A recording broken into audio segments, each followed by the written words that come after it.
କ୍ରିକେଟରେ ଥିବା ଦୁଇଟା କଥା ସତ ବୋଲି ଆଜି ପ୍ରୁଫ୍ ହେଲା ରେ। Batsman win matches, bowlers win tournament ବୋଲି କୁହାଯାଇଛି।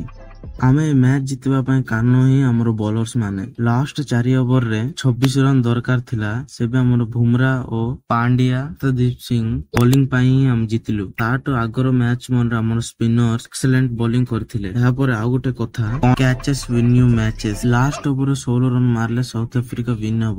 ମିଲର ଫାର୍ଷ୍ଟ ବଲ୍ ହିଁ ସଟ୍ ମାରିଲା, ସେଟା ମାତ୍ର ଆମ ସ୍କାଇ ବାଉଣ୍ଡରୀ ପାଖରେ କ୍ୟାଚ୍ ନ ଧରିଥିଲେ ସାଉଥ ଆଫ୍ରିକା ୱିନ୍ ହେଇଥାନ୍ତେ। ଆଉ ଗୋଟେ ଥର ପ୍ରୁଭ୍ କଲେ ସୂର୍ଯ୍ୟ କୁମାର ଯାଦବ।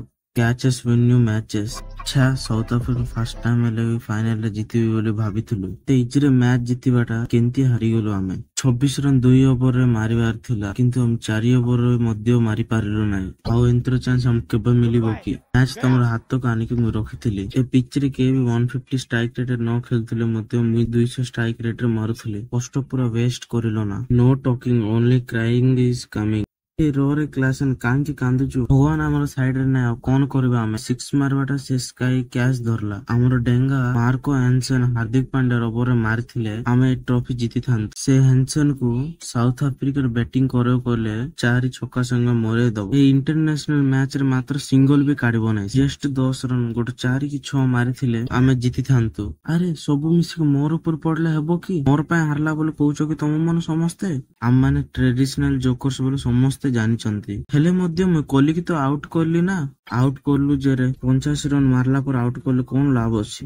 କୋହଲି ବ୍ରୋ, ତୁ ଖେଳିବା ସବୁ ମ୍ୟାଚ୍ ରେ 75 ରନ୍ସ ମାରିଲେ ଏ ଗୋଟେ ଫାଇନାଲ ମ୍ୟାଚ୍ ରେ 76 ରନ୍ସ ମାରି କାଇ ଆଉଟ୍ ହେଲା ପରେ ସବୁ ଷ୍ଟ୍ରାଇକ୍ ରୋଟେଟ୍ ଉପରେ ହିଁ ତମେ ଗ୍ରହଣ କରିଥିଲ। ଏ ଟାଇମ୍ ରେ ଯଦି ତୁ ଆଉଟ୍ ହେଇଥିଲେ 140 ବି ନ ଆସିଥାନ୍ତେ ମଧ୍ୟ। ହଇ ଯେ ତମେ ଦୁଇ ଜଣ କାହିଁକି ତୋର ହିଁ T20 ରୁ ରିଟାୟାର୍ଡ ହେଇଗଲ?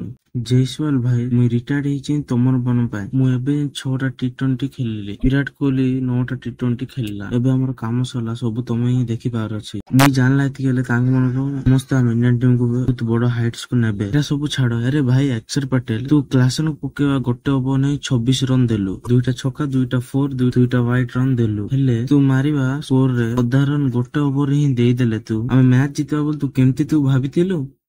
ତୁ ପକେଇବା ଗୋଟେ ଓଭର ପାଇଁ ବୋଲି ମ୍ୟାଚ୍ ସବୁ ତାଙ୍କର ଆଡେ ପଳାଇ ଯାଇଥିଲା।